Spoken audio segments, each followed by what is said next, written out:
Welcome to the Mashup. Tell me whether I'm wrong or right. East or west, up or down, side to side. I sit to stand and fall to fly. Of all of my impulsive plans, pop and lock and salsa dances on demand. I follow leading off the map. Stop the chatter, scream happily. Absolutely. Can we turn that down a bit? To the mashup. Can we turn that down a bit? Can we turn this down? No, we don't get to turn it down. You're gonna suck it up.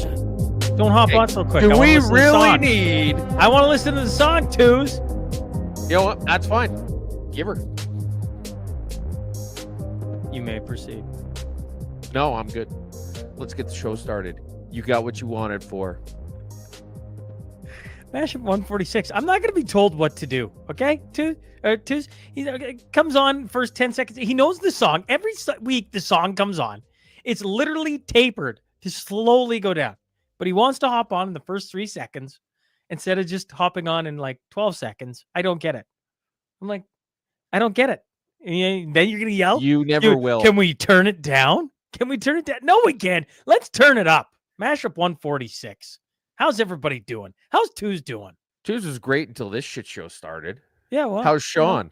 I'm doing fantastic. That's how I'm doing. All right. How's everybody else doing? Welcome to the Mashup 146. It's Friday morning. I'm feeling pretty good. I get to banter with Twos. I get to mess Twos' day up, which just warms my heart. Just warms it. Because when I texted him last night and said, hey, a couple things, he doesn't text me back. I'm like, are we hosting a show tomorrow or what? No, he's not going to text me back. In all fairness, turn down the music. No, we're not doing it. He calls me this morning. He's like, yeah, I got to call you because you don't text me back. That's right. I'm like, what the hell? I open it up. I didn't hit send. Likely story. Hey, folks. I literally immediately hit send on it. You ever had that friend you got plans in the morning to do things, doesn't text you back, and you're like, what is happening here? Feels like a Sean rant this morning. We got a fun show today. We got a fun show. Obviously, over my shoulder you can see Team Canada, and we're gonna talk to somebody who was in the building. It's gonna be some hockey fun this morning. Make sure if you're just tuning in, all right, you like, you share, and change the lyrics to your national anthem. Okay, there you go. I still think a rooster tattoo is still probably my favorite one, but I am curious at what Twos brings on here. So if you're watching X, all you X people out there, give us a retweet. Helps us break through some of the silos. You're on YouTube. Like, share. Facebook, same thing. Rumble. I'm not sure what Rumble do. Rumble, just comment. Throw some stuff out there. I don't know what you can do on Rumble. Me and Rumble have a love-hate relationship. Hi, Paul. What else? We got Happy Airborne Friday to Jamie Sinclair and the military boys. You want to start with Coots? Let's start with Coots 6.5, and then we'll bring Cannon in. How's that? All right. Coots 6.5. Rather than the usual thing, we're going to talk about Pat King. So usually this is the part where we point out how fucked our justice system is. And instead this week, we're going to point out how fucked our justice system is. So he got, the Crown was going for 10 years on this. For no other reason than he had the audacity to stand up to them and tell them that what they were doing was wrong. Because there is no worse crime you can commit in this country than standing up to the machine. Yeah. It is honestly, so Pat King, they write, key organizer of the 2022 convoy protest in downtown Ottawa, got a 3-month conditional sentence on Wednesday after the judge accounted for time already served in jail. He's expected to serve his 90-day period of house arrest in Alberta. It's pretty cool to see Pat King smiling, honestly. Yes. If you've been following anything with this, some of the things he's commented on, shared, some of his testimony, pretty heartbreaking to see a guy in a pretty rough mental state. So I think, he's ready to move on with his life is kind of what I'd read. People can comment different. Maybe they've seen something different. Pretty cool to see him smiling. I wish he wasn't getting anything. I think a lot of us do. But 90 days house arrest, time served, when the justice system was searching for throwing the book, the kitchen sink, 10 years. Yeah. I mean, you can literally kill multiple people in this country and get less time than going to Ottawa and saying, this needs to fucking stop. Yeah, I agree. Now let's talk. We got a guest in the background. Yeah, we do. Normally we're bringing on Jamie Sinclair. We've had a lot of fun with the 34 year military vet. Well, today we're going to bring in Cannon Sinclair, and Cannon, son of Jamie, on the podcast. He was in the building last night for Team Canada beating the U.S. Cannon, thanks for hopping on. Yeah, thank you for having me. Now, we got a lot of time for anybody named Sinclair in this. This particular. Yes, we do. Yeah. Walk us through it, man. I mean, I watched the game, but you're sitting in the building, and I don't know. How good were your seats? Pretty good. Lower bowl, and I think sitting is an understatement. We were standing the entire game, especially in overtime. The ushers were trying to get us to sit down. Our entire section just wouldn't sit down. So it was incredible to say the least. Were you sitting then with all Canadians, or was like your section a mismatch of everyone? Mismatch. There were some Swedish guys there that were, I guess, hoping to see their team in the final, which we knew wasn't going to happen. But that's Scandinavian optimism. Yeah, that we got Canadian pessimism over here. This is going to be the year. Yeah, no, didn't happen. So there were some guys to the left of me that were from Edmonton, and there were some guys in front of me that were from Quebec. So I mean, I know we have our differences with them, but at the end of the game we were all high-fiving, so it doesn't matter. I assume you mean Edmonton. Absolutely. As an Oilers fan, I'm talking about Edmonton. Oh yeah. Walk us through I'd have known that first. I'm just curious because like when it comes to sporting events, and in hockey, right? Obviously, the Stanley Cup Finals would be something. In the football world, you got the Super Bowl, Breakup. Right? There's some different events that appreciate the laugh. Scott Tournament of Hearts. Yes, the Scott Tournament of Hearts. In hockey, Canada versus the United States, winner take all, is probably up there with all the other sporting events from a hockey standpoint. What time, like, were you guys in there? All the commentators were talking about when the building was opened up an hour before the game or what have you. The stands were already packed. The I don't know, the atmosphere in the building was already electric. Is that any of that true? All of it true? Yeah, no, it was true. We got there like almost 2 hours before the game, and traffic was unreal. We got dropped off, and we went in by the Bobby Orr statue, and there's escalators that go up to the front door, and I swear to God, everyone on the escalator was wearing a Canadian jersey. Once we got in there, you saw how outnumbered we were, but there definitely was a lot of, I'd probably say it was like 75-25, maybe 70-30, something like that for blue to red. So that's still quite a bit. It was nuts because, after we won, of course, all the Americans left and there was nothing but red in the stands. And it was pretty cool to see, to say the least. Hey, did you see any awesome signs? Were there any altercations in the crowd that you saw? Anything like that?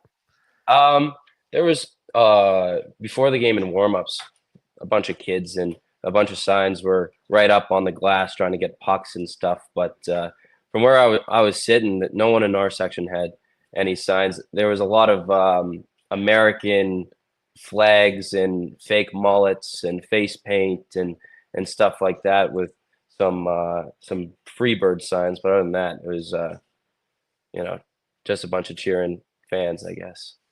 From the people sitting back over here, I watch the game, and at times I'm like, dear God, are we even in this game? Like, are we? The thing about a camera is you only see what the cameramen are showing you. What did you think of the game? Like, overall, like, was Canada all over the place? Was it fast? Was it just clogged up because of defense? Like from being able to watch the entire thing happen, for this hockey lover, just give me that. Like, was the game crazy, insane, fast, or was it just clogged up and it was kind of frustrating to watch? It was a chess match for sure. Like you said, it was pretty defensive. I guess you don't want to give up any mistakes or make any mistakes in a game with as big as this. So there was a lot of dump ins, a lot of battles in the corners and stuff. It was almost like old time hockey, except it's just so fast. watching McDavid or McKinnon on the same line go end to end, it's pretty cool to see. And I don't know how the camera showed it, but anytime anyone touched the puck below the blue line, it was people were cheering and oohing and on. It was nuts. It was crazy. I still can't get over because I've been to other hockey games, Oilers games and stuff like that, and I went to Oilers Bruins game actually in January when I got back from Christmas break, and there's good fans and there's cheering and there's but there was not as much anticipation for whenever someone touched the puck, and it was real cool to see the line changes and the you got the best coaches in the world, not just one head coach. There's head coaches for assistant coaches.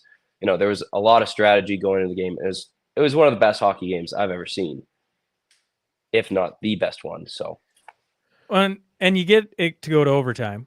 Like, I mean, once again, if you draw up the final game, it going to overtime, the U.S. being absolutely all over Canada, Binnington standing on his head, and then who gets the puck in the slot?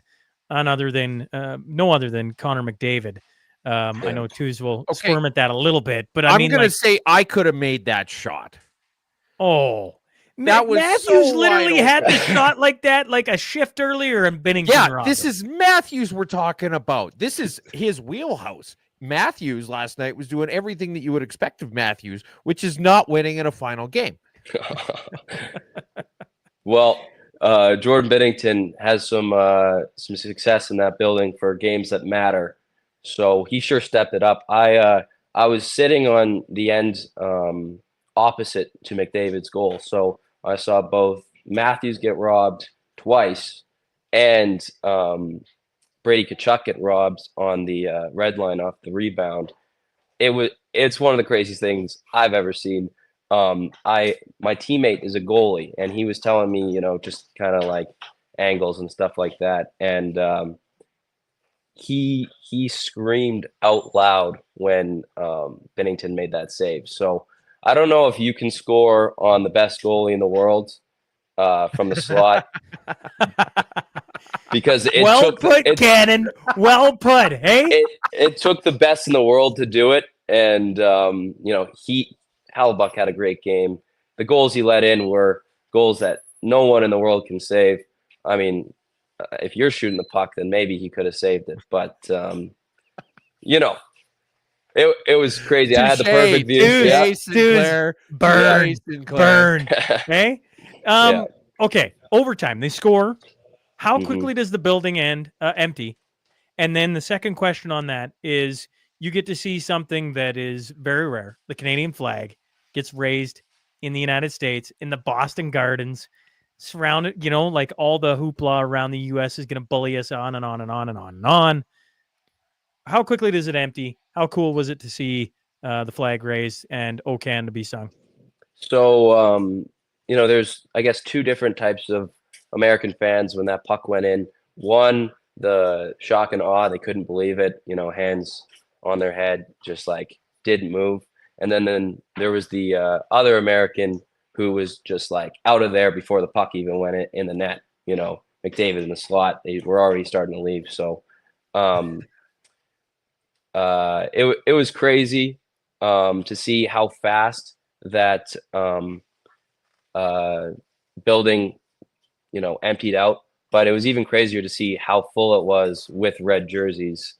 And with all the fans leaving, I got to actually get up right to the glass for the ceremony, and it was pretty amazing to see everyone singing "Oh Canada" to the flag raising in the States.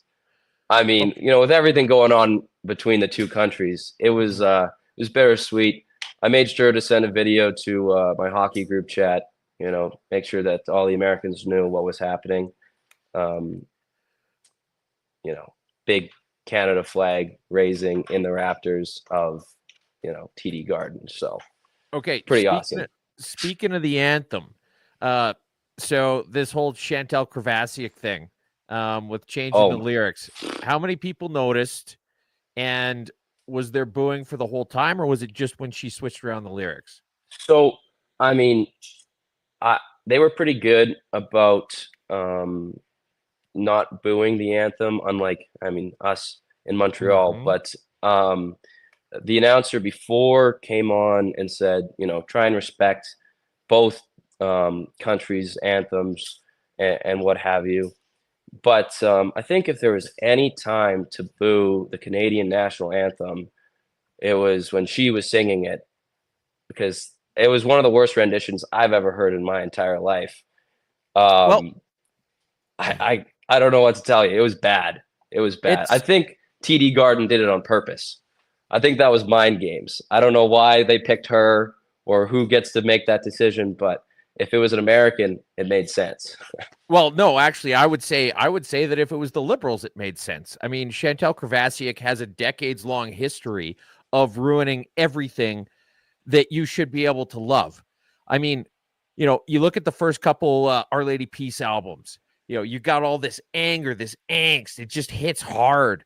The deep angry lyrics, like "I'll be waving my hand, watching you drown, watching you scream, no one's around," and "Why Superman's dead." And then Rain Maida, Rain Maida ends up hooking up with Chantal Kravasiak, and then it's all "Life is waiting for you." She's basically the Yoko Ono of Canadian music. She's everything.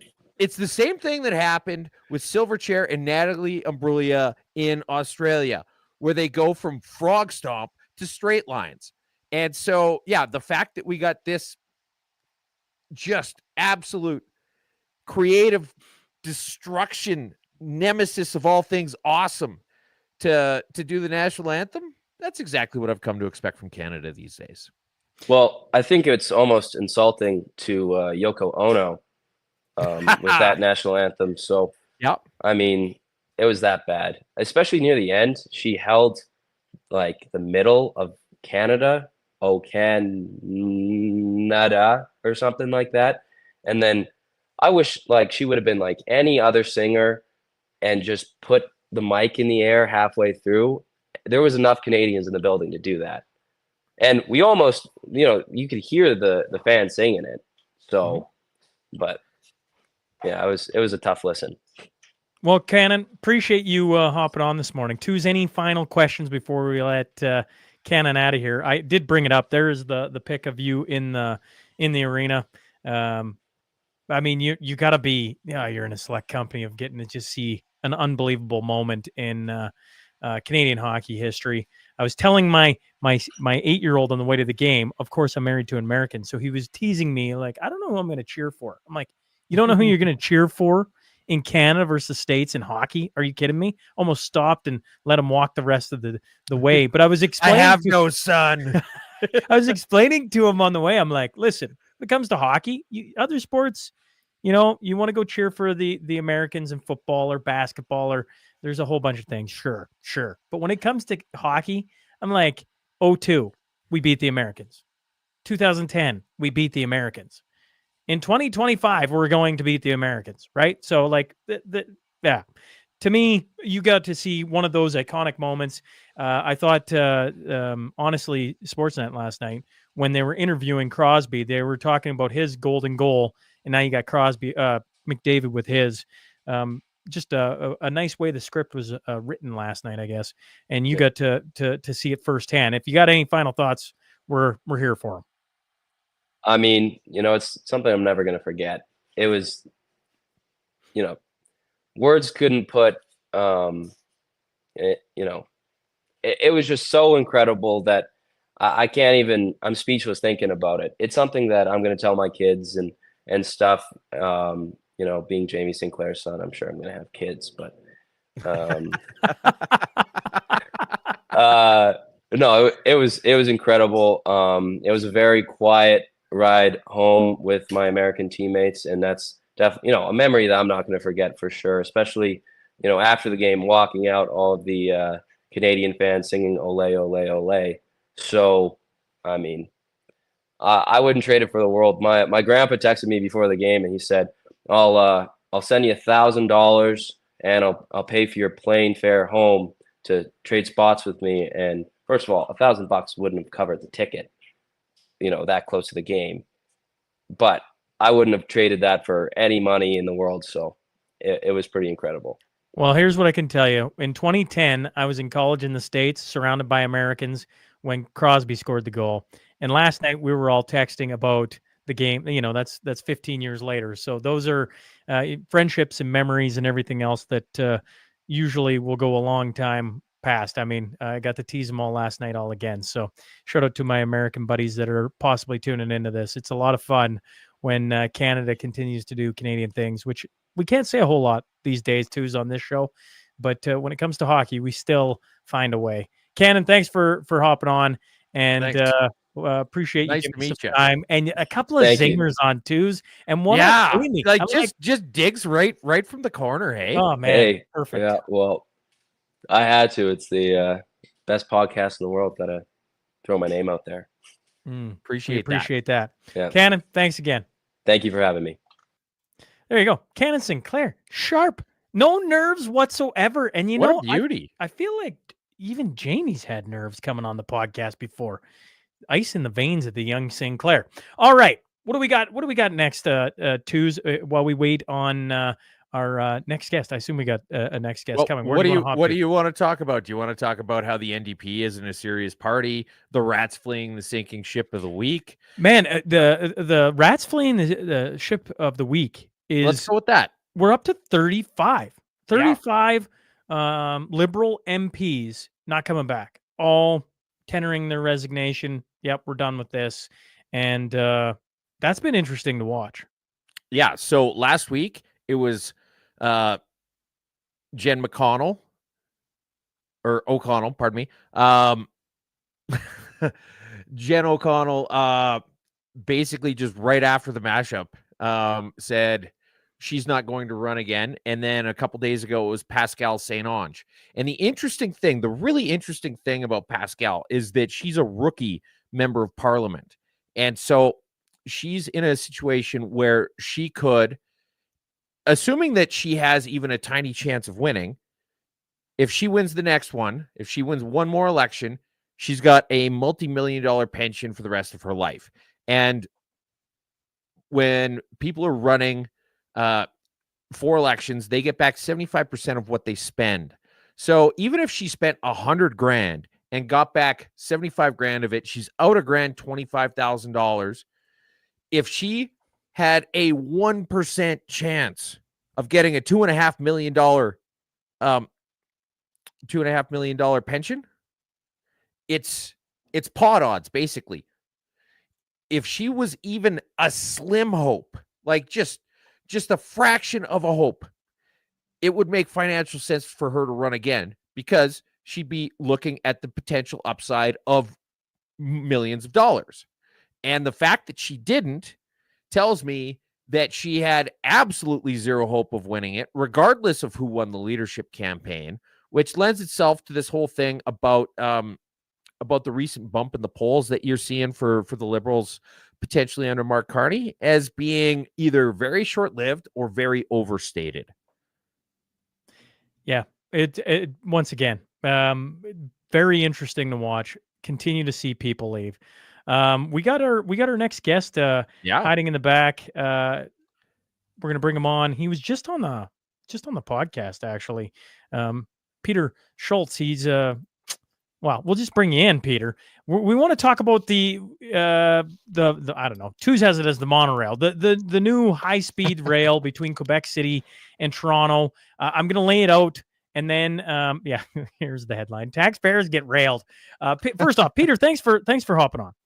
My pleasure. Sorry, you can see I'm calling from my car. I was picking up kids this morning. It's not even the first time it's happened. No, this is quite standard on the show. I'll lay it out, and then we want to get your thoughts. High-speed rail will run from Quebec City to Toronto no earlier than 2041. The rail line is projected to cost between $60 billion and $90 billion. Shovels aren't expected to go on the ground for at least 5 years, and it's supposed to span from Quebec City to Toronto with stops in Laval, Montreal, Ottawa, Peterborough, and Trois-Rivières? Whatever. Three Rivers. Thank you. And built by the scandal-riddled SNC Lavalin, rebranded as Atkins Realis. So, Peter, what are your thoughts on this story? Well, and maybe the last rubber stamp Trudeau does before he exits the PM seat. I'll give you two answers to that. One is my political opinion, which is just an opinion, is that this is just phase 2 of the Liberal plan to get reelected by winning over votes in Toronto, Montreal, and Ottawa, which are their bases. Phase 1 being Trudeau going to Mar-a-Lago and pissing off Trump so that Trump would say a bunch of inflammatory stuff and get Canadian nationalism up, and then the Liberals could pretend to be hallmark, carriers of the Maple Leaf, which is all bupkis. That's my personal opinion. I have a bit of a professional opinion. I'm registered with the Institute of Transportation Engineering out of Washington, D.C. as professional transportation planner. I went to Paris for a week some years ago to take a course, like a 40-hour course on planning for high-speed rail systems. And, I felt it would be more useful to your audience to speak from the admittedly limited professional perspective on how does this look like from a transportation perspective. Yeah. And I don't like it, but I don't amazingly dislike it. The parts I do kind of like is that they've got SNCF in there as an advisor. SNCF is the French high-speed rail system company, and they do contract internationally. And the key rule with France is cost overruns have to be borne by the private sector partner, not the government. Otherwise, the costs just go spiraling out to the moon. I don't see that being reflected, but I'm glad that SNCF is in there. Yes, Atkins Rail S is rebrand of SNC Lavalin, which is, has a bad name now in Canada. Having said that, I know some very good people at Atkins Realis. And not the people that are on this particular team on Alto, which is the name of the high-speed rail system. As for First Nations involvement, I get the sense it's fake at this time. They talk about First Nations and has its own link on their website, but I'm in the First Nations consulting world a bit, and I know some of the more prominent players in First Nations consulting in Ontario, and they're not invited. They haven't gotten work in this. And then you look at the lineup of people that are running this company, and the fact that the chief advisor on project management is from Via Rail. I'm like, red alert. I mean, you don't want to do anything that Via Rail does in terms of attracting passengers, running trains on time, is making sure the trains are clean, making the stations are good. That's a huge issue. Another issue is I see no comment whatsoever about value capture at stations. The way you pay for these trains is you upgrade them. You upgrade the area around the stations.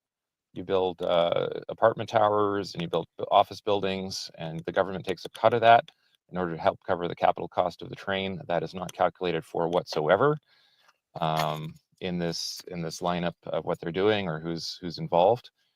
And finally, when they say, oh, it's going to save carbon, and this is how much carbon it's going to save, I'm going, that's bupkis. High-speed rail must be built on concrete ties. It cannot be done on wooden ties. The forces on the ground are insane from a 300 kilometer an hour moving train, even if it is electrified. So you have to have a concrete base, and you have to have concrete ties. You have to have high quality steel. This is about 1,000 kilometers of steel and concrete, and the CO2 that's going to be emitted in construction is very unlikely to be neutral, on the fact that, one ticket is going to be less carbon than someone driving in a bus. That's my initial thoughts looking at it. Okay. Have they given any details as to where they came up with it's going to grow the economy by $35 billion a year, or, with what you were just saying about the carbon footprint? Have they released any of the numbers as to what their break-even point is with how many passengers it's going to take before it becomes carbon neutral? I can't answer the second question. I on their website, no, they don't have a breakdown of how they do their carbon calculations in terms of growing the economy. Simply the construction estimate alone is going to be pumping good freshly printed money into the economy. which our children will be paying for in interest fees, and their children as well. But they haven't talked about like the ongoing financial benefits of it, aside from we're paying people to do this, so it's going to grow the economy. I'd have to crack into their Excel sheets, which they are obviously not going to post online, to comment on that. When I worked for the now defunct Alaska to Alberta Railway, which failed due to financial mismanagement at the executive level, and I ended up getting laid off. You know, they would put forward numbers about how it would grow the economy of Yukon or whatever. And when you crack open the Excel sheets, you could start criticizing it in more detail. So you can't really do that detailed analysis until you get access to those Excel sheets, which I'm very unlikely they're going to release. Peter, from our initial chat, you're for building railways, correct? In general, yes. With the big proviso, they have to be done the right way. Okay, so when you just looking at this picture that I got thrown up there of where the intended line is going to go, are you like, oh yeah, that makes sense? Not the inner workings. Just take the picture for what it looks like, and you go, yes, this makes sense, or no, this doesn't make sense. My initial reaction is, if you're going to have a high-speed rail system in Canada, that's probably where you need to do it. And you probably should have allocated the right-of-ways about 30 years ago when land prices were about a tenth of what they are now. In terms of actually getting the numbers up, you know, look, like France passed a law that if there's a high-speed rail service to the town, you can't fly there. And that's how they got their passenger numbers up enough that they could fill their trains. Would Canada have to cancel all flights between Toronto and Montreal? Maybe. I noticed that Air Canada is a partner in this, so that would tell I me saw that they're too. leaning they're leaning that direction, which totally makes sense. If you can check in at a train station with your luggage and you get, you take your train to the nearest airport, and then the bags are transferred for you, and then you fly to your next city, that totally makes sense. Is that why? I don't know if Tuz was going to ask this, but why would Air Canada partner with a train when their business is flying? Yeah, I mean, there's no air involved. High-speed trains and planes actually compete for the same market in distances below 500 or 600 kilometers, and that's been proven through economic and game theory at many, many levels by many universities. And that's part of the reason that France chose to outlaw flights between towns that are serviced by high-speed rail, so they could force the capture of that market, because they own the trains and they want them to make money. Why would Air Canada be part of this? There's two possibilities. Number one is to integrate the train scheduling systems with their flight system, so that you'd be buying combined tickets. As I said, like a combined rail air ticket, so transportation as a service as opposed to mode. I wrote a letter to the CEO of WestJet 10 years ago saying they should be the West train between Calgary and Edmonton. WestJet, the government could own the tracks, and WestJet just runs the trains. That way, the trains run on time and they're clean, because if the trains are owned by the government, then more likely the trains are going to be dirty and not run on time. And he said, well, WestJet is in the plane business, not the train business. And that thinking has changed over the last 10 years, that transportation should be thought of as a service. You're getting from my house to where I'm going, not from this airport to that airport. So Air Canada might be part of that, or Air Canada might be thinking, we're just going to own the trains. We'll run the trains and the government just own the track. And then if it doesn't go well, they just get another bailout. Yeah, sure. Why not? If you were looking at Canada right now, and like I see this and I'm like, I hear 2041. I'm like, it's like that's worse than throwing a dart at a dartboard and seeing it work. Like, we're talking 16 years away, and it doesn't even compute in my brain. Like, are we just so far gone, Peter, that we can't even get a big project like this done in a couple of year time span? Is there just no way to do that? In the real world, high-speed rail systems are built in about a 10-year time frame. Yes, but Canada is not real world. Canada is this world of weird bureaucracy and endless meetings and regulations and competing priorities, and whether it can be done in 16 years or not, I don't know. If it was built by a private sector whose money is on the line and they need to get it done in a certain frank of time, I'd think yes. If it's done by the government, I think it's just an announcement to win the next election. They know that they're going up primarily in the Liberal support is concentrated in the three big cities of Ottawa, Montreal, and Toronto. Toronto and Ottawa were turning blue, and the Liberals figured the only way we're going to win is turn those cities around. So let's get nationalism up phase one. Now let's throw in a big train there to get the socially minded folks really fired up, and we'll regain those three cities in the next election. Do you think it's kind of sorry, I was going to say it's kind of a moot point now, because my understanding, although there's no specifics out yet, is that they're drafting these contracts in such a way to basically guarantee the work goes forward regardless of who's in charge. I haven't looked into them, but that wouldn't surprise me. Yeah, I mean, you'd have to do something like that when reasonably we could have an election at just about any time now, and to get companies, the morally upstanding ones like SNC Lavalin to get on board with assigning a bunch of resources to something that might just get canceled at any minute. It's the same thing that Rachel Notley did with the leases on the oil tankers right before the 2019 election, where the backout clauses were horrendously expensive. And then she got mad at the UCP for wasting all of that money, not at herself for setting them up for reasonable governance costing that much money. Yeah, and one of the line items on Alberta electric bills is that extra amount for the NDP failing to complete a different contract with a different electric provider that they had to be paid out, and we're still paying for that extra 50 cents on our electric bills 10 or 15 years later. I know I don't know. The fact that it's being signed by a lame duck prime minister who's already announced his intention to resign.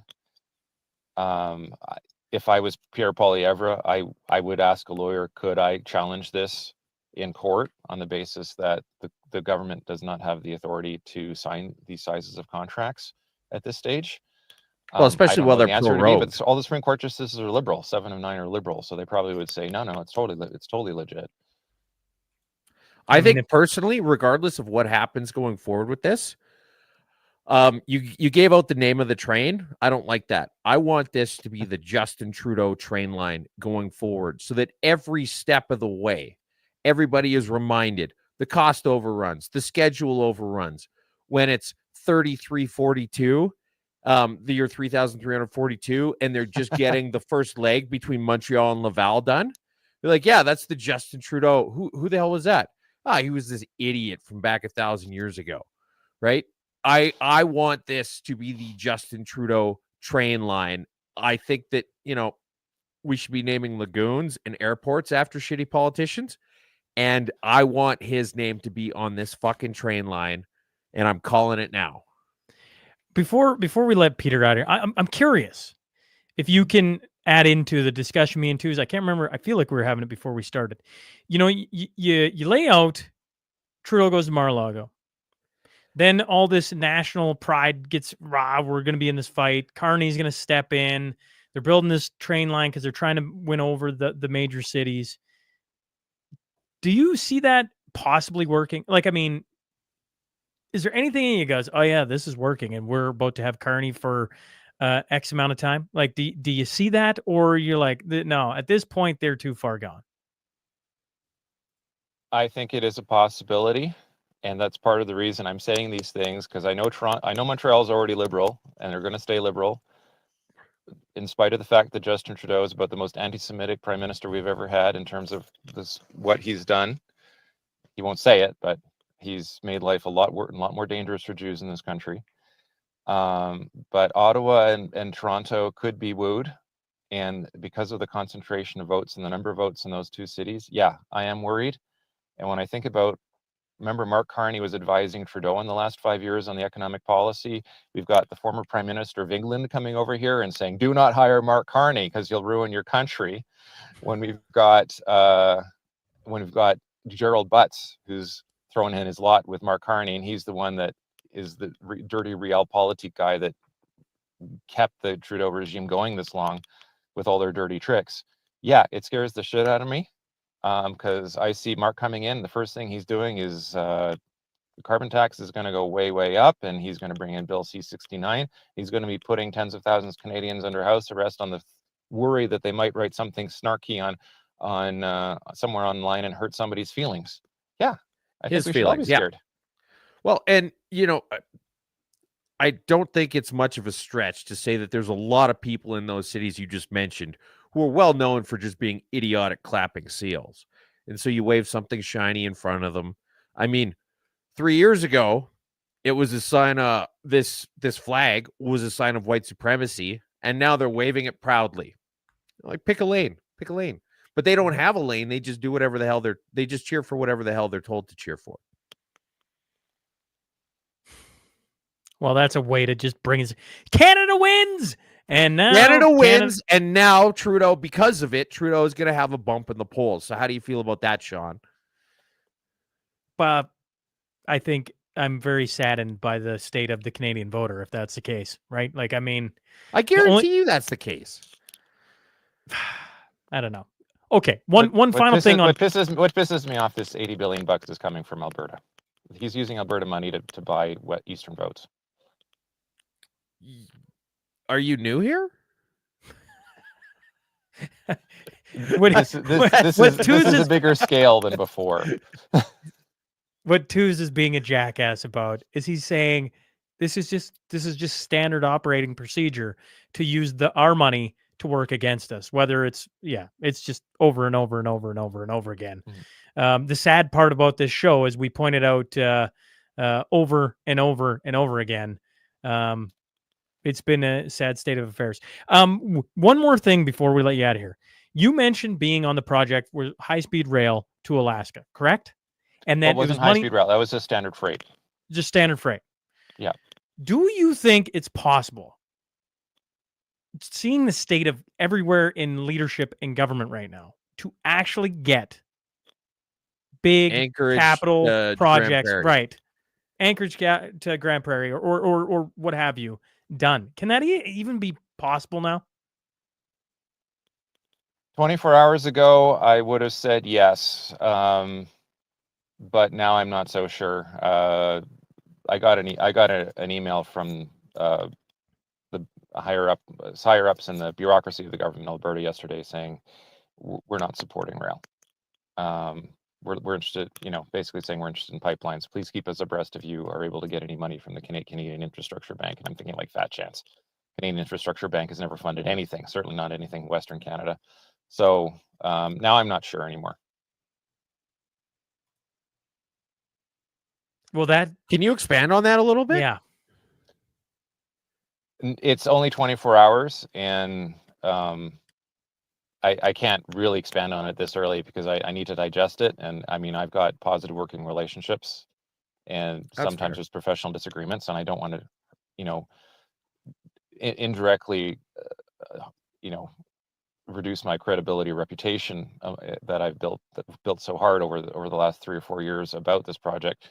But I still think that Alberta needs that railway because it gives us the leverage we need against the Americans and against the Eastern Canadians.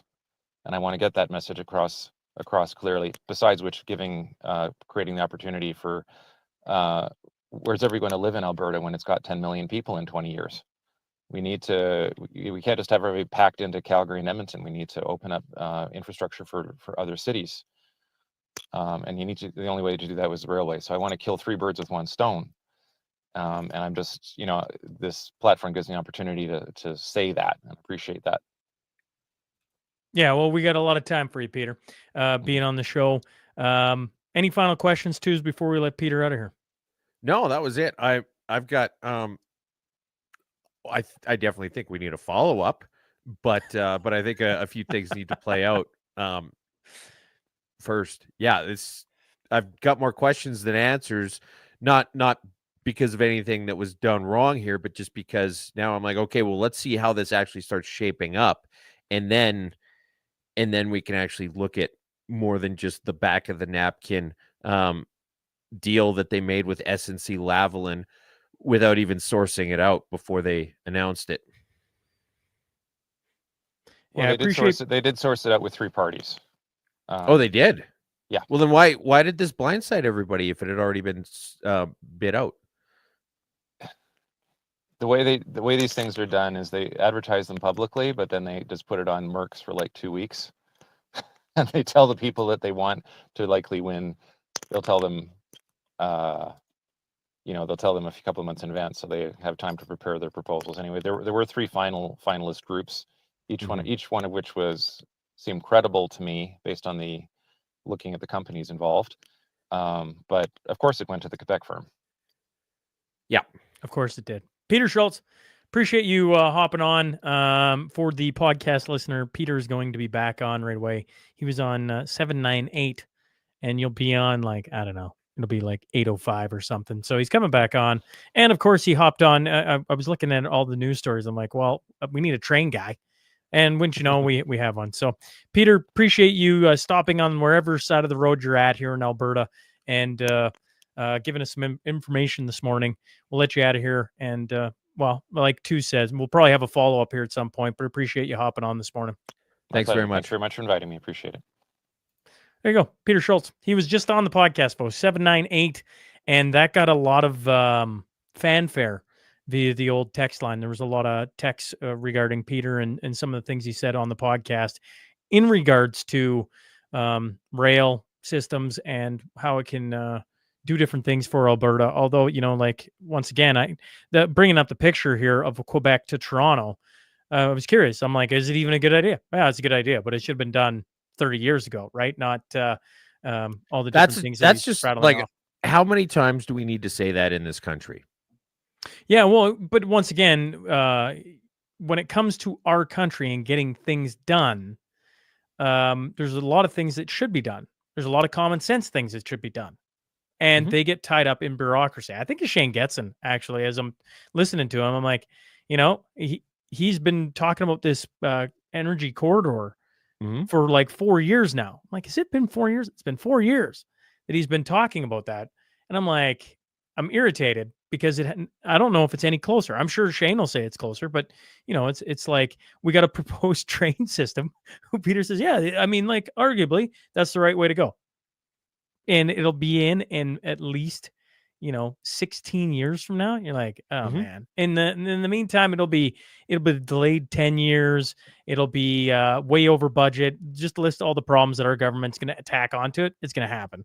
So well, actually, I should have asked him for some clarity on that when he was talking about how the contractors need to eat the cost overruns rather than going in a cost plus contract model. I wasn't quite clear whether he was talking about that being the best way to do it or that the way Canada is going to do it. You should ask him about that in the next time you have him on. Like I say, we're going to have him back in the on the podcast by popular demand. So we'll have plenty to talk about there. Okay, let's speed this sucker up. Liberal losership race.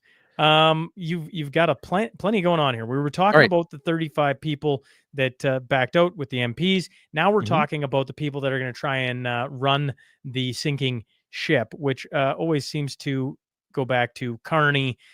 He had a couple of things come out in the last week. One, mocking the power of the market, free enterprise, and Milton Friedman, implying only career politicians believe in that. And then he also was quoted as... By the way, I would say that we are not career politicians, and yet Milton Friedman has been quoted many times on this show, including, this was a great one I saw on the internet the other day. One of the greatest mistakes is to judge policies and programs by their intentions rather than their results. This is the guy that Mark Carney is shit talking. Correct. Yeah, go figure. Go figure. A liberal politician is shit talking a guy who says judge them by the results rather than the name of the program. Carney was also quoted this week saying, "People will charge me as being an elitist or a globalist. Happens to be exactly what we need." That's quoted from maybe Mark that's what you need, but that's not what we need. Right. So he caught hell. He actually caught hell, and the mainstream media, to their credit, actually brought this up.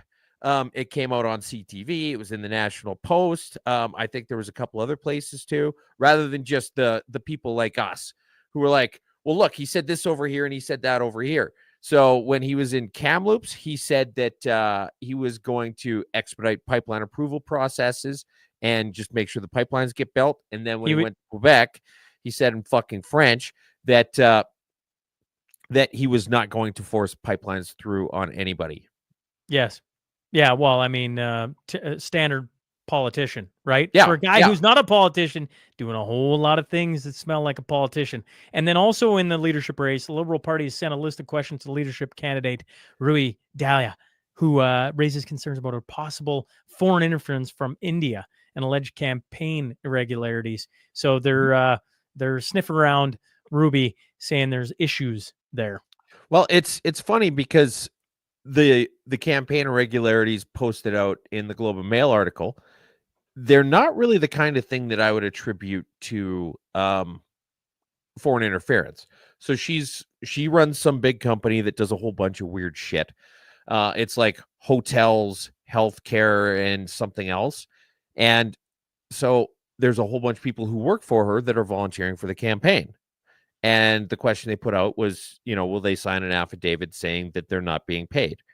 And then the other one was that there was a whole bunch of people who donated using the same credit card, which I would guess is fairly standard in Canadian elections and not something that you would limit strictly to foreign interference. I imagine that happens with all kinds of domestic shit. Is it right? No, it's her just funneling money allegedly to her campaign by getting as many people as possible to put their names down on it while the money actually comes from her. But that's the kind of thing I would expect from every politician in this country, regardless of what level of politics they're at. This was Katrina Gold's leadership event in Calgary. Doesn't look like anything's going on there. That was Andy Lee throwing that out as well. Karina Gold didn't even show up to it. Apparently she got snowed out with all the bad weather that hit Eastern Canada, but didn't bother canceling it. And so the only people who showed up, keeping in mind that everybody who was invited to this was under the impression that it was still going, the only people who showed up were a couple YouTubers and independent media types who wanted to see what the hullabaloo was about. NDP. Ontario NDP candidate who said she wanted to be a black woman drops out of the election. Yes, the NDP is not a serious party. We're talking about Amanda Savitz, the NDP candidate of Ellen Middlesex, London, was recorded during a presentation, which Tooz is going to play. You look like I do, and people call you a Karen, it's difficult to be taken seriously as a leader of the fifth wave of feminism. It gets better, folks. It gets better. The more complicated answer is that I want to know all that I know. I want to be a sociologist and a women's studies professor. I want to be an expert in inequality with lived experiences of poverty and living in addiction and alcoholism. Now, to be clear, this is her. You got to go back, but she meanders a lot. The NDP aren't really known for being fast-talking, fast-thinking people. The start of this was her explaining why she wishes she was a black woman. And she wishes to be a black woman because in addiction and alcoholism. So that she could know more about poverty, addiction, and alcoholism. Yeah. Fast forward another day, and she backed out of the race, which is interesting because now this is the Ontario federal or provincial election, and it's too close to the election for them to replace her with another candidate. So that Middlesex riding that she was running in will not have an NDP candidate in it because she's such a goddamn idiot that they're better off not running a candidate than running her, which is probably, if you get enough time to dig into things, pretty true for a lot of them, I would probably say. And then you got Doug Ford in the Ontario election. Operation Deterrence continues to deliver results at the border, and he lists off a whole bunch of things that are going on at the border. Okay, read those off. Oh, you want me to read them off? Okay. Yes. 14.25 kilograms of fentanyl seized, 41 illegal firearms seized, 628 kilograms of cocaine seized, 8 stolen vehicles recovered, 8 illegal border crossers intercepted. In total, 736 charges have been laid after 12,000 of dedicated patrol hours and nearly 13,000 trucks inspected. Now, 14.25 kilograms is almost as much as that one that Nenshi was talking about, where he's like, what's the big deal? What's the big deal? You know, what it was 40 pounds, right? I think it was 40 pounds. 40 pounds. Yeah. Yeah. Yeah. So, I mean, that's not much more than 14.25 kilos. And so, this, well, what's the big deal? This is all we seized last year. Well, as soon as you start actually looking for it, you're going to find it everywhere. You look at all the stuff that they have found at the border since they had Trump light a fire under their lazy fat asses. Well, here's Stephen Pumoasi. I wanted to, like, you could put an Ontario flight. You could put Doug Ford beside this. We have no fentanyl. 1 week later, I don't know if my monitor's big enough, but okay. We seized millions of lethal doses of track stop. Then it went on to today saying the Democratic People's Republic of Canada orders all journalists to stop covering this case by the order of the King's Court. But what? What? Where was this? I didn't see this. It's officers seize 8 kilograms, potentially millions of doses of fentanyl during traffic stop in Swift Current. Let me see the next one. All right, I'm going to read this. One of the 2 people charged in a massive fentanyl seizure near Swift Current will be out on bail. And then at the bottom, highlighted any details of the case against saying are currently under a publication ban. Yeah. This is Canada. This is Canada. Right? Like, well, I mean, we want to know how bad this problem is. Publication ban. Release the documents. Prorogue Parliament. Yeah. What happened in that Winnipeg lab? Well, let's just have an election instead. Oh, man. Okay. Mile High Club reaches new low. We're talking the plane crash. So I think do you got the video? I didn't even think to bring up the do, but I was telling you right before we came on that I did something fucky.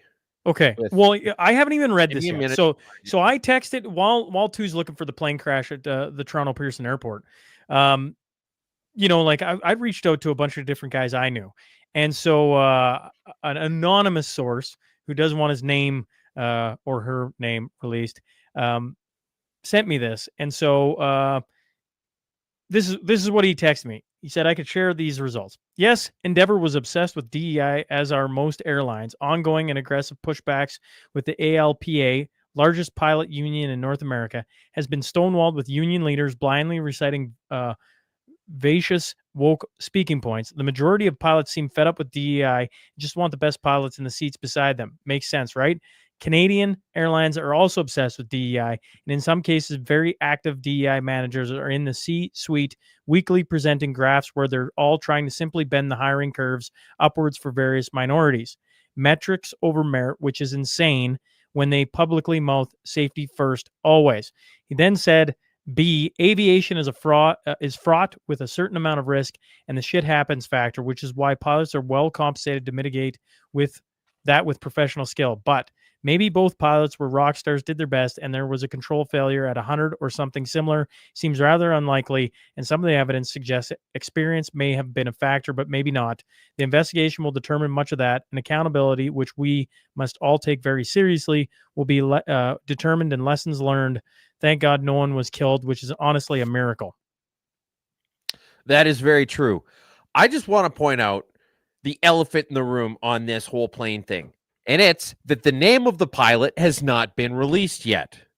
Now, we've talked about this a bunch of times on the Mashup, where whenever there's some particularly egregious crime committed, they'll say, oh, a Canadian man, or the name of the person has not been released. And then eventually when it comes out later, you're like, oh, because if it's a white guy, they're always like, oh, it's a white guy that did this. But if they're hush-hush about it, then you find out a few days later that it was not. And the fact that we have not found out that this was a white guy, and then everybody's like, well, who is this? Well, it tells you that you know exactly. It very much was. It goes back to in COVID. Everybody can remember in COVID when somebody would die, if they were unvaccinated, it was like the leading part of the story. Yep. Unvaccinated person dies. But if they were vaccinated, they never talked about it once. And you're like, okay, you're telling the story without telling the story. You're pointing out the same bloody thing in a different way. Oh, Carol says it's a woman and her name has been leaked. That might be brand new to me. I was double checking before we came online and I couldn't find anything concrete about that. But here's the video. All right, so this was somebody just waiting to taxi on or something like that right next to the runway. The pilots' names were Sum Ting Wong and Wee Tu Lo. Yeah. And their first mistake is that the wheels go on the bottom of the plane. So here it is. Here it is. It's coming in, and you can see actually, if I could zoom in better on this, you'd actually be able to see the lady in the cockpit flip down her visor at this point and start adjusting her lipstick. Okay, and then here we go.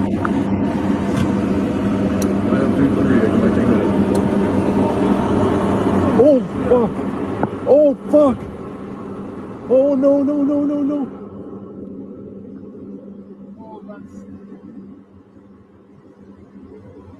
Tower, you're seeing this airplane just crash into Greek. So that was it. And then Bonnie says the pilot is a 25-year-old white woman who just qualified for her commercial license last month. I want to say Amanda something. Well, at least she had man in her name. There you go. I mean, all right. What do we got next? Oh, well, I suppose we want could rapid fire? All right, rapid fire. Here we go. Democracy Watch is filing for prosecution of Prime Minister Justin Trudeau over the SNC Lavalin affair. Yeah. You have Mary Ng, Minister of Export and Trade. They brought 220 plus delegates from across all 10 provinces, the largest, biggest trade mission biggest ever trade mission to Australia. So they got 220 Canadians. 227 Canadians. Parliament's prorogued, and we're about to lose all our jobs. And that sucks, folks. But the best we could offer you is a round trip flight to Australia. Yeah, there they are. We have to do it real quick before the fucking purses get closed. There they all are. We sent all these people to go to Australia for a trade mission. If you're going to talk business, why the fuck would you want to send a Liberal there in the first place? The Canadian Taxpayers Federation, shout out to them. I tried getting Chris Sims. I know you're sitting in a meeting and you're probably watching this because the meeting's probably boring. But taxpayers, we tried. I bet you they have really fun and interesting meetings. I don't know. Do they? I bet you. See, most meetings really suck because it's ran by people who are ineffectual because they don't know how to navigate this kind of thing, and they're talking about dry topics. These are people like the CTF has some of the best and brightest in this country. I guarantee that's somebody who's spot on when it comes to meetings. CTF, we have a ton of time for you, and they have unearthed that the Global Affairs spent more than $527,000 on paintings, photos, and Lego art. No, I can't make that up. Yeah, $25,000. They are our Doge. $25,000 for a tapestry by Calgary-based textile artist Simone Elizabeth Saunders. Other purchases in 2024 included $19,000 for an oil painting, $18,000 for an acrylic on-canvas piece, and just under $10,000 for a mixed media piece made out of Lego blocks. 10G. This is what your tax dollars are going towards. That and a monorail. If Pierre Poilievre's Conservatives form government after the next federal election, Poilievre will defund CBC and expand government funding arrangements to include, I like how this news article said it, right-wing alternative media outlets. Quoted, we have to depoliticize news media violence, Poilievre said. Right now, what happens is there are subsidies that go to favored media outlets that the CRA designates, and there's not funding for others. Yes. So this is an interesting sort of splicing of things he said to give an entirely dishonest representation of what he spoke to, which is exactly what you would expect from Press Progress. All right. So he had said two separate things. He had said, one, that the way the media subsidy is set up is to subsidize their favorite medias and exclude other ones. And the other thing he said was that he wants to get a better process for getting credentials for alternative media sources, so that we could have the Parliament Hill press pass, for example. Is those are the two things he was talking about. And they're like, well, what if we just forget the fact that they're two separate subjects, mash it all together, and say that he said he was Hitler, literally Hitler? Press progress, people. This is what you get. PepsiCo will no longer have a DEI officer. PepsiCo will no longer have DEI team. They will end DEI representation goals, and they will end all DEI trainings. Just one more in the long list of major companies getting rid of it. This is DEI, folks, is why they got rid of Crystal Pepsi. One of Canada's largest universities is suspending new admissions to 18 programs this fall in the face of declining enrollment and multi-million-dollar deficit. As of September, York University will be putting a pause on incoming students in mostly language and humanity majors from Spanish and Italian degrees to Indigenous, Jewish, gender, and women's studies. And York currently faces operating budget deficit of $132 million. So they will not admit incoming students into the following majors: German, Italian, Portuguese, Luso-Brazilian, and Spanish languages, classics and classical studies, East Asian studies, Hellenic, which is Greek studies, Indigenous studies, Jewish studies, religious studies, gender and women's studies, and sexuality studies. And then they added 4 more: sociology, global history and justice, English and English and Spanish and Latin American cultures and societies. Now, look, in this day and age, do you need to go to university for 4 years to learn how to speak fucking Portuguese? You got Duolingo on your phone. This stuff is irrelevant. The fact that it's no longer there is a good thing. GameStop looks to sell its Canadian and French operations. CEO cites wokeness and DEI. The brick-and-mortar video game retailer and popular meme stock GameStop announced Tuesday that it plans to sell its operations in France and Canada after an evaluation of its international assets. Quoted, email M&A at GameStop.com if you're interested in buying GameStop Canada or Micromania France. GameStop CEO Ryan Cohen posted to X Tuesday morning, quoted, high taxes, liberalism, socialism, progressivism, wokeness, and DEI included at no additional cost if you buy today, exclamation point.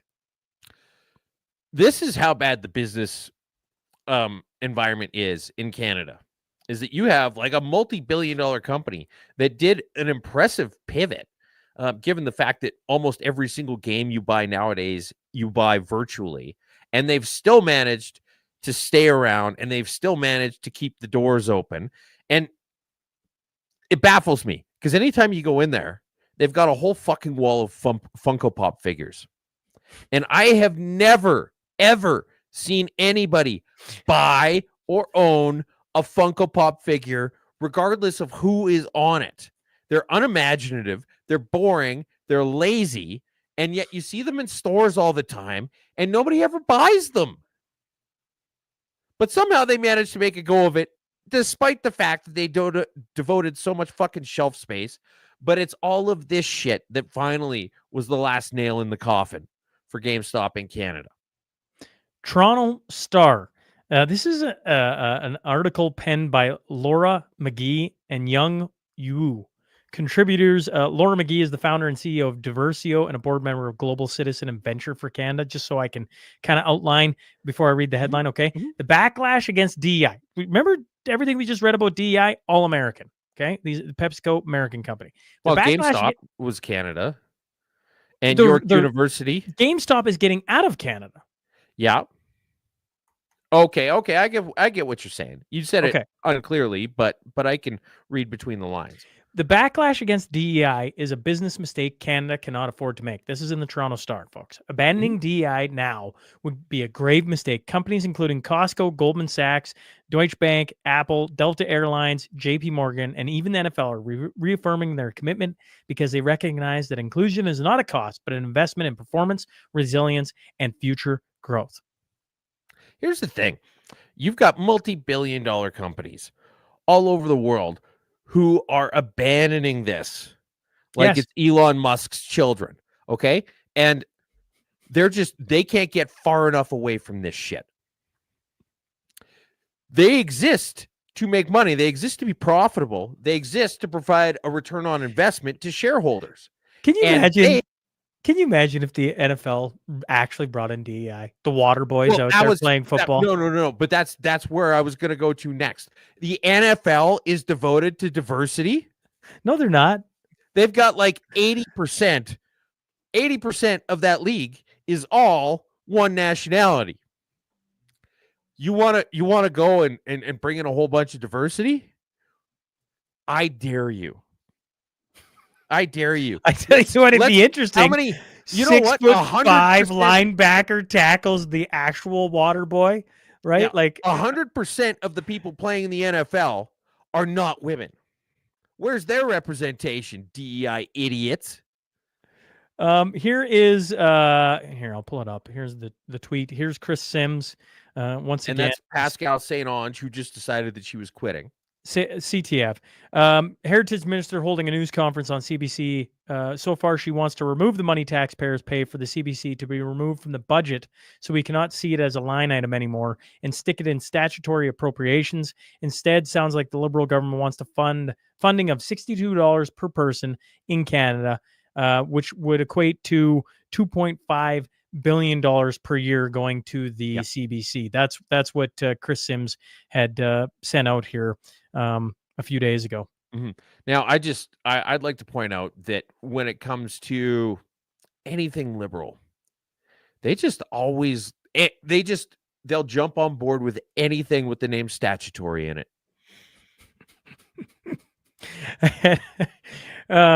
Ahead of Pierre Poilievre's press conference, his comms team announcing he's only taking 5 questions from the pre-selected media: True North, Y Media, South Asian Daily, Radio Canada, Rebel News, and Oxygen Canada News. When asked why, his team just said, "That's what we're doing today."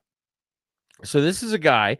This tweet is from a guy who works at Global, who was upset because he wasn't going to be able to ask questions. And there was some CBC people there as well who were similarly outraged because how dare you exclude us? We're the fucking guys.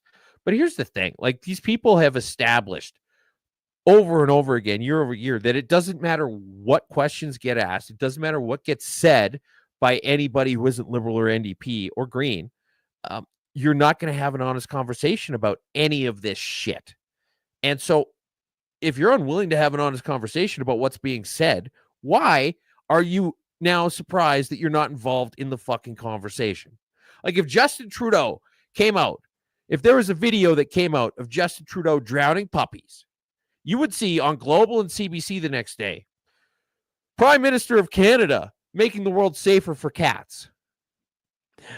The not so great one. Edmonton resident says it's time to rename Wayne Gretzky Street due to Trump links.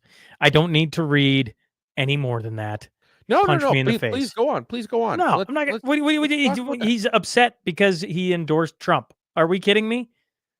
The same voter or a different part of this voting base would say they want to rename Wayne Gretzky Drive because he did a vaccine commercial. Now, these are I happen to really like the name Capilano Drive, and I think they should go back to it. Sure.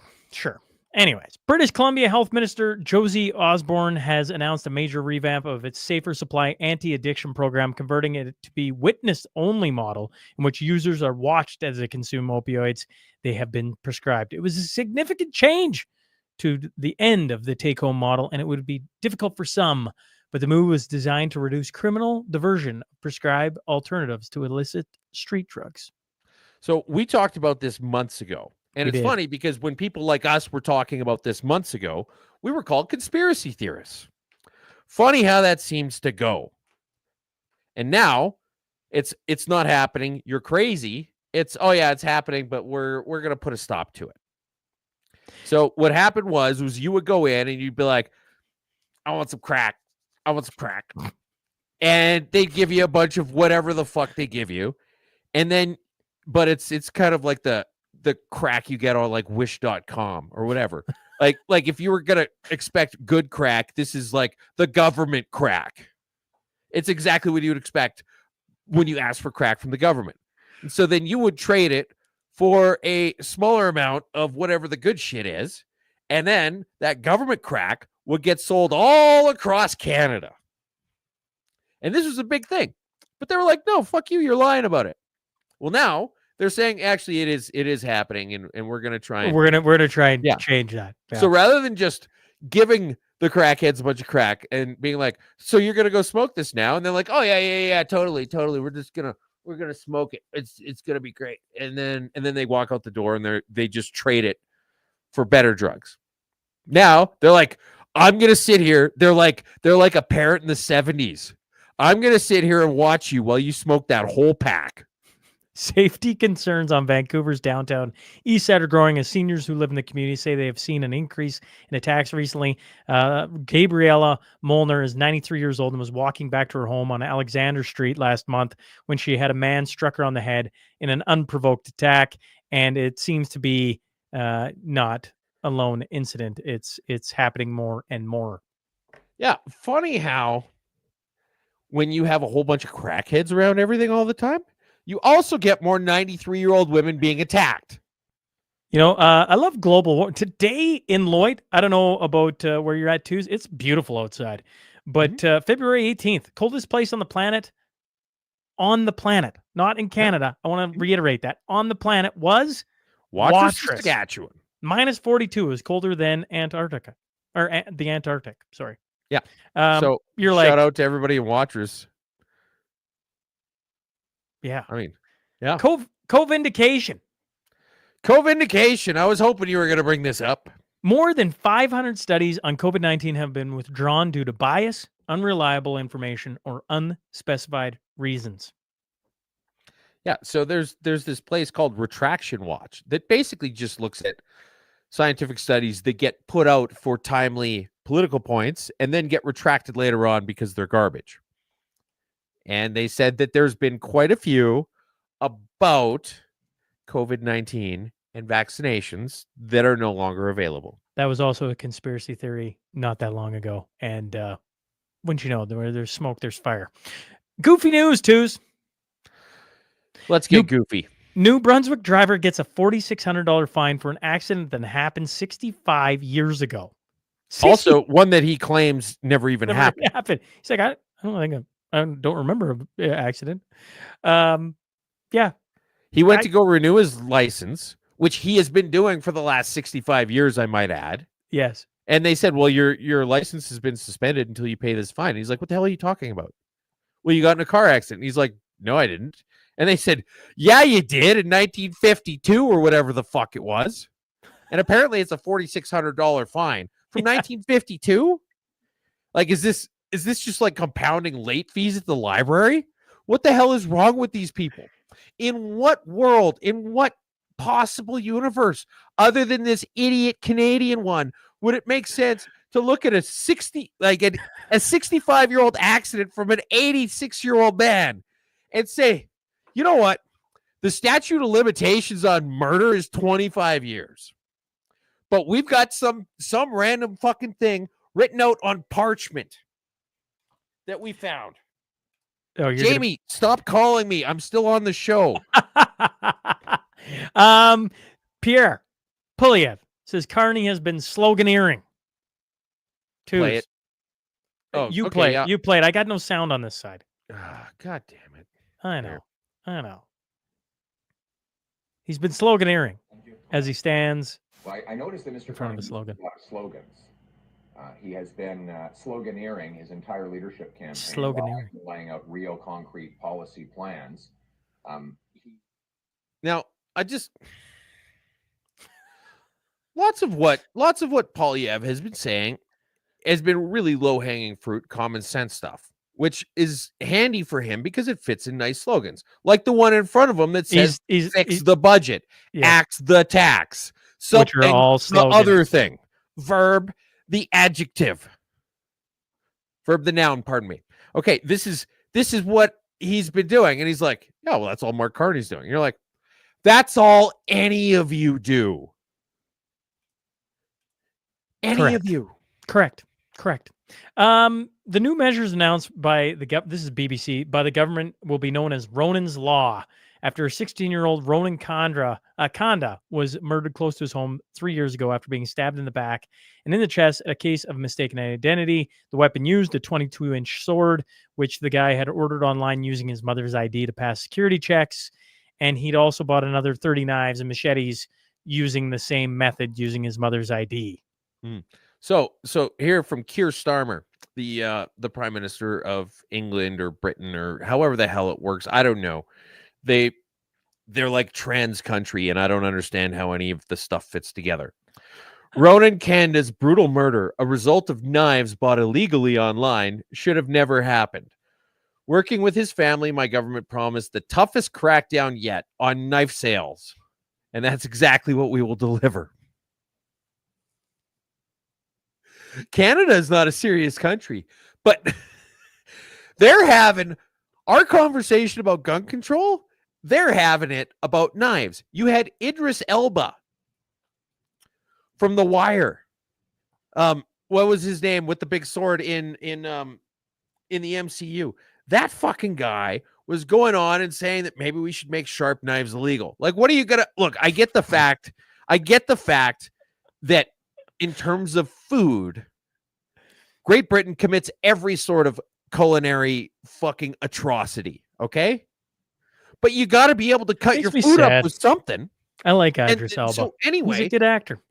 Yeah, but all right. Well, now we got to get rid of all these guns. Okay, well now all the guns are gone. Now we got to get rid of all the knives. Like in 20 years, they're going to be talking about banning tuning forks and like carving forks and everything like that. And the only thing you're going to be allowed to have is a government issue spork.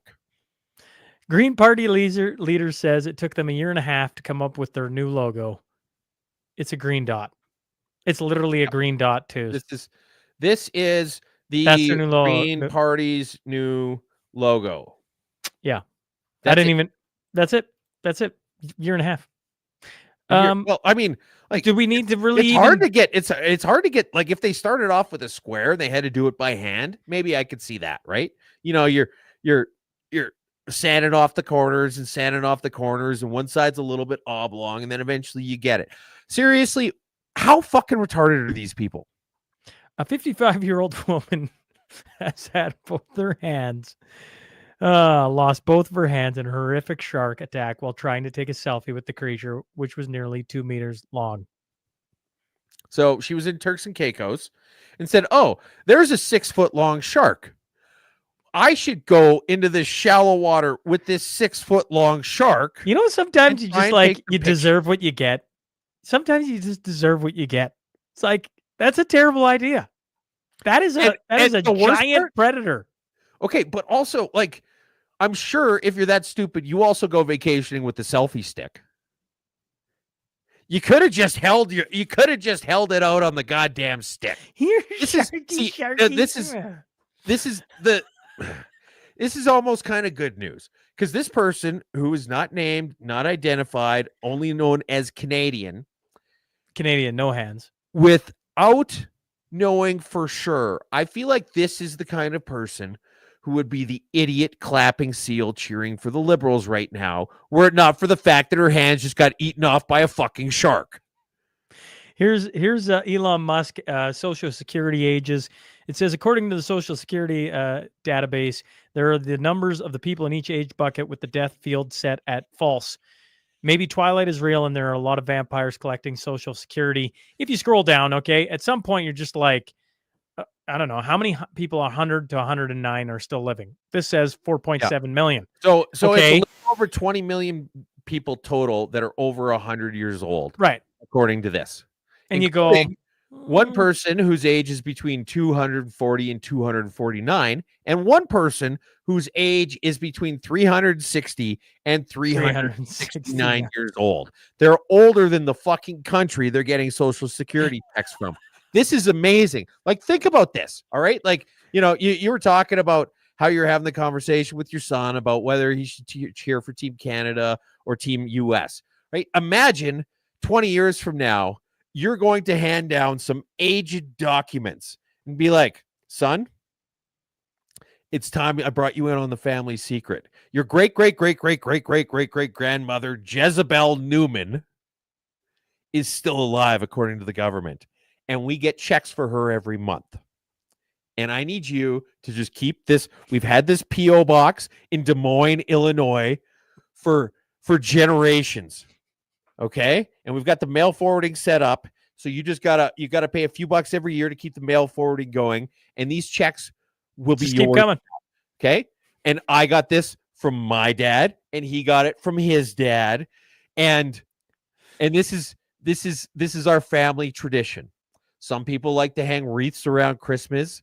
Some people get excited about sporting events. We rob from the government. Captain America Brave New World receives the lowest cinema score ever for an MCU film. This saddens me. I thought the preview of it looked half decent too. So have you seen it yet? Fuck no. And I'm a guy who I didn't see every single Marvel movie in the theaters up to and including Endgame. There was 2 that I missed. One Which of them 2? was Guardians of the Galaxy 2, Okay. and the other one was The Incredible Hulk. But I saw Avengers the one right before Endgame. The Avengers right before that. Oh no. No. But I saw that one in the theater twice, and I saw Winter Soldier in the theater twice. Okay, so it all averaged out. I basically saw every single MCU movie up to and including Endgame in the theater, and I haven't been back to see any of these. I didn't see. Now it's interesting the choice of pictures. They've got the Eternals, which sucked. They've got the Marvels, which I understand was absolutely fucking horrible. And Quantumania, which I understand was horrible. And it's basically saying that even when you put it up against these 3 absolutely shit movies, it's still worse. 2 Captain America movies ago, we had Civil War, or pardon me, we had The Winter Soldier, and Civil War was still pretty good, but we had The Winter Soldier. I did go to Rotten Tomatoes because I was kind of curious. The tomato meter Michelle says Infinity War. Yes, that was the one I saw. The other one I saw twice. 49% on the tomato meter, but 80% on people were rating it 4 out of 5. I mean, so I'm like kind of like, where does it actually sit? You know what? Here's the thing: is that generally speaking, I the critic reviews are more generous than they should be. But also, the only people going to see this at this point are the few remaining people who think that this type of shit is good. That's not true. There's still people going. It's just, I agree with what you were saying after Endgame. After Endgame, you're like, that was well done. Boom. I watched all of them. I watched Moon Knight. I watched Hawkeye. I watched Loki season 1. What If season 1. I watched all of the MCU shit right up until She-Hulk. And then I was like, that Ms. Marvel. And then I didn't watch that. And then She-Hulk came right afterwards. I saw like 2 episodes of that. And I'm like, I don't know when I'm coming back. And I am one of their biggest fans historically. All right. Well, there you go. Female Secret Service, right in line with the old MCU not having a good go. Female Secret Service agent shoots herself in the leg while trying to holster gun. Yeah. That's it. That's it. Happy news. Show the video of Elon Musk with the giant chainsaw. Yeah. So Javier Milei, who the president of Argentina, who campaigned on afuera for like all the government departments and said he was going to take a chainsaw to government spending and then literally would bring chainsaws to his rallies when he was trying to get elected.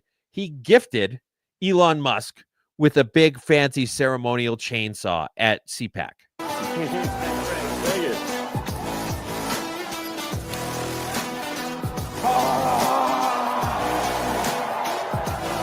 This is the chainsaw for bureaucracy. Chainsaw. Okay, you know what's funny? I just saw this. I just saw this now. You know what is funny is when he first gives it to him in the back room, you can tell Elon's trying to start it up, and it's just a ceremonial chainsaw, I assume. Yeah. And what does Elon do? He builds flamethrowers. So he wanted it to run, and it didn't run. I think he was a little disappointed in that. Okay, check this out. I don't know if you can see this or not, but the pull handle on it is a pair of brass knuckles. I don't know if I can see that. I can see it on mine. I don't know. Go back and look at it later. You'll be able to tell. All right. I can't zoom in any further on this. But yeah, the pull handle's brass knuckles. Okay, happy news. I don't know why this is in the happy news, but chance of a city killer asteroid 2024 smashing into Earth rises yet again to 3.1%. NASA report says NASA has increased the chances of an asteroid hitting Earth in 2032 to 1 in 32, or up 3.1% from 1 in 42 as reported in previous calculations. This is an asteroid with a 3% chance of landing with enough energy to kill an entire city. As somebody who doesn't live in a city, I feel like there's no wrong answers. Okay. All right. Well, there you go. Community notes, twos, Mashup 146. What do you got for community notes this week? Oh, well, the other happy news is that Frankie Muniz from Malcolm in the Middle, the Hollywood actor who started Malcolm in the Middle, is now a professional stock car racing driver, and he just got 10th at Daytona.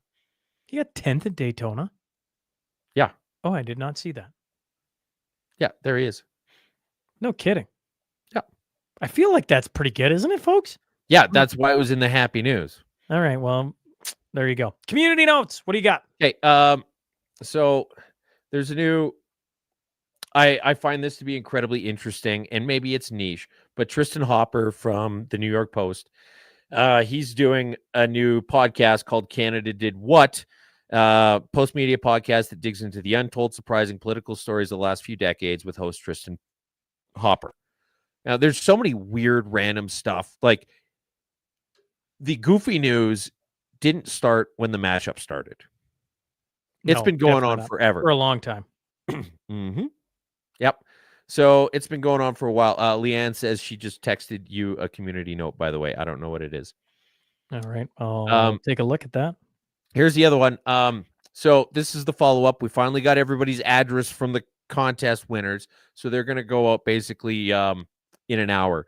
But this hat, the Ralph Klein, Alberta, and this absolute beauty of a hat, for anybody interested, Ralph Hats is the Twitter handle, and you can go to ralphhats.etsy.com to get one if you're so inclined. And the two winners from a couple weeks ago are going to get theirs in the mail shortly. There you go. We got May 10th, 2025. Everybody knows this. Cornerstone Forum, Calgary, Alberta.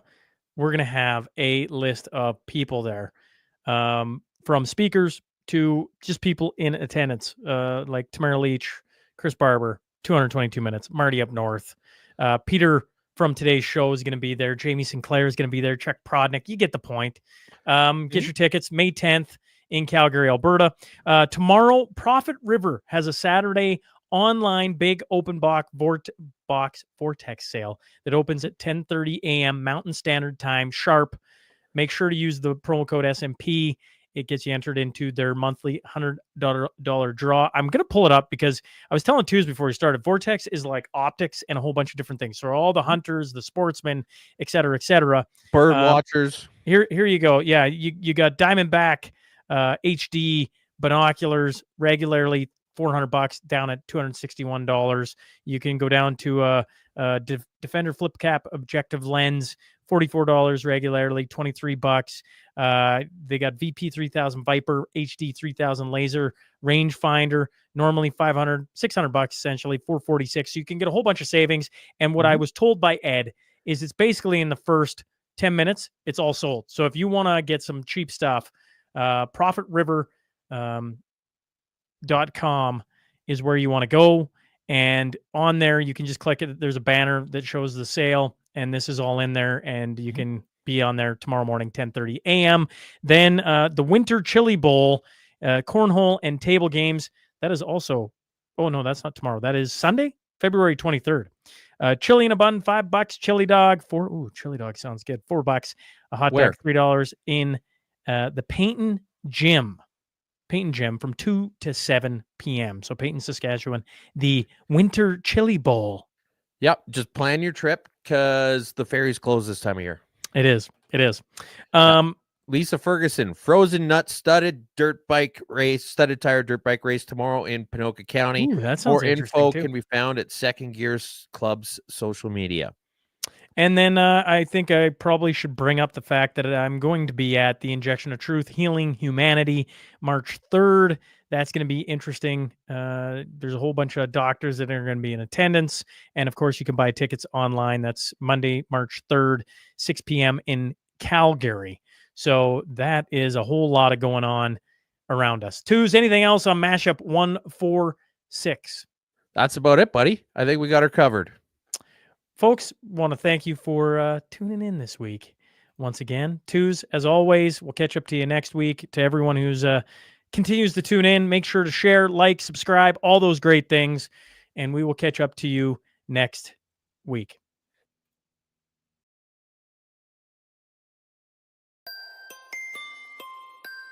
Welcome to the Mashup. Tell me whether I'm wrong or right. East or west, up or down, side to side. I sit to stand and fall to fly. Of all of my impulsive plans, popping, locking, salsa dances on demand. I follow leading off the map, I stop the chatter, scream happily. Welcome to Yes, the Mashup. yes, we are doing Ontario election coverage. Welcome to the mashup. Welcome to the Mashup.